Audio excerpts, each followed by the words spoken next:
So hi everyone, Sebastian, welcome back in another video. So in today's video we're going to do a monster analysis onto the Legend Pass monster, Admiral Copperbeard. Now this monster is very good. He's probably the second best in this era so far, and I really like him, although he's very unconventional. So let's start with the stats. This monster has very good stats. He has a life stat of 141,752, which is pretty high.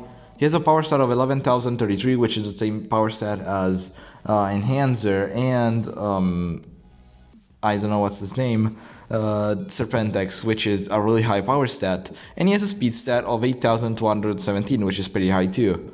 Now, he has double element, he has metal and water, which is, I guess, nice. We don't have any good water monster so far, or at least he is not going to be groundbreaking or anything, but it's pretty cool that we have such a monster for now. So, let's read the trait. At rank 0 you have Artifact, which is really good.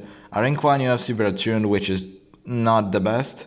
And at rank 3 you get Precision to all your allies. Now, with you being an Artifact, you're not gonna get that Precision, but it's a bit of like a supportive trait, so yeah. This monster, with him being an Artifact, makes him a tank, basically.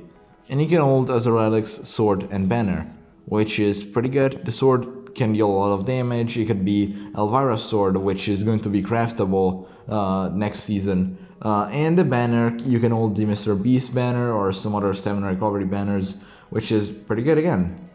Now his books, he is in the Star Sailors, which is not the best thing. He is in the Mechanical book, and he is in the newest book, the Wielders. Now it's not like we yet don't know what monsters are going to be added in that book. We're gonna see in a bit. I still don't know if it's gonna be like the permanent one, but yeah, we'll see. So now let's read the skill set. From his basic attacks, he has Andromeda's Cutlass, deals moderate metal damage to one enemy, applies bleed to one enemy, 0 cooldown, 20 stamina cost for this 0 cooldown skill, and it's very good. Considering that this monster, first of all, doesn't deal so much damage, but the fact that this is 0 cooldown and you're an artifact makes you even less vulnerable to all the negative effects that any denier could try to throw at you, so that's pretty good. Then you have Astrorum Lick, removes torches from an ally. Honestly, that's not that good, although it's 0 cooldown, 0 stamina. It doesn't cost anything to do, but it's not such a good skill. Then you have Buccaneer Blade, deals moderate metal damage to all enemies, applies bleed to all enemies. It's an AoE bleed, that's cool, I guess. You can use it to apply some tortures, and you have a 1 turn cooldown and 35 stamina cost on this skill, and it deals 35 damage, so I guess that's cool.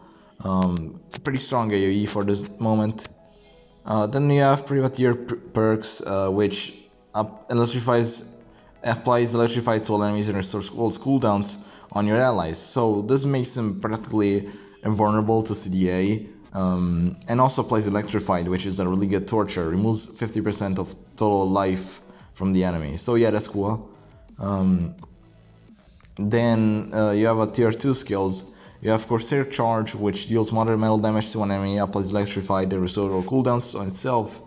So with this attack, basically, you can do it all over and over again, because you have the cooldown restoration is very good, because you can basically use the skill over and over again if you keep using it, because it will reset the cooldown every time. So it's a 3 turn cooldown and 50 stamina cost, which stumps it off a bit, but it's fine. And then we have Vitamin Cocktail, which gives 30% of stamina to all allies and removes tortures to allies. It's a 2 turn cooldown, 47 stamina attack. Honestly, if you want to run this monster as supportive, might as well, but there's better skills.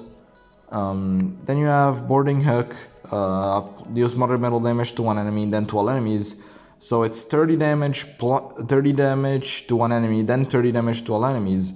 And applies Electrified to all enemies. So you're doing 60 damage as a single target and 30 to everyone else, basically. And it's very good. It's a very cool skill, also considering that you're applying Electrified, which is really good. And then last but not least, you have Buccaneer Low Blow, which deals moderate metal damage to an enemy, applies bleed, and restores cooldowns on allies.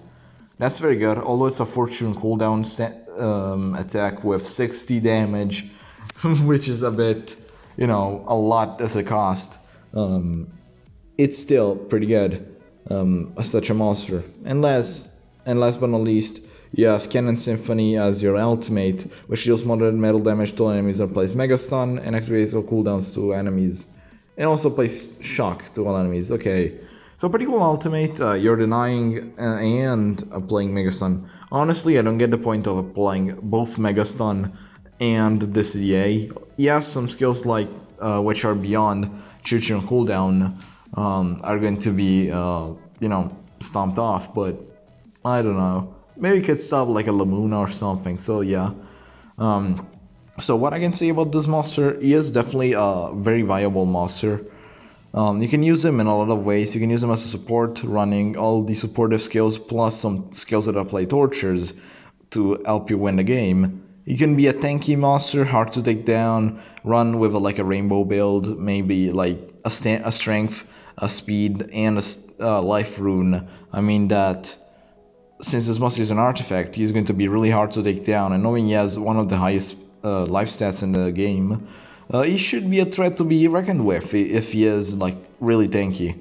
And last but not least, he can be used as an attacker. Honestly, even as an attacker, the fact that you restore your cooldowns is very good because you can basically use the same skills over and over again, which is very helpful in a lot of cases. Maybe you have your strong single target. Maybe you have your strong AoE that you need to use to kill the enemies.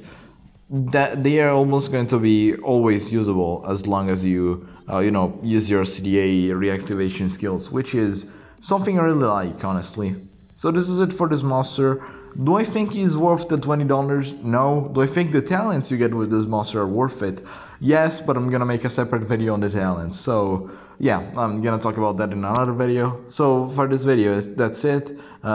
In these days, I'm going to try to upload like 3 times a day to, you know, publish all the skill sets and stuff, to talk in depth about all the new monsters. But yeah, that's it. So I hope you enjoyed, and I'll see you guys in the next video. Bye.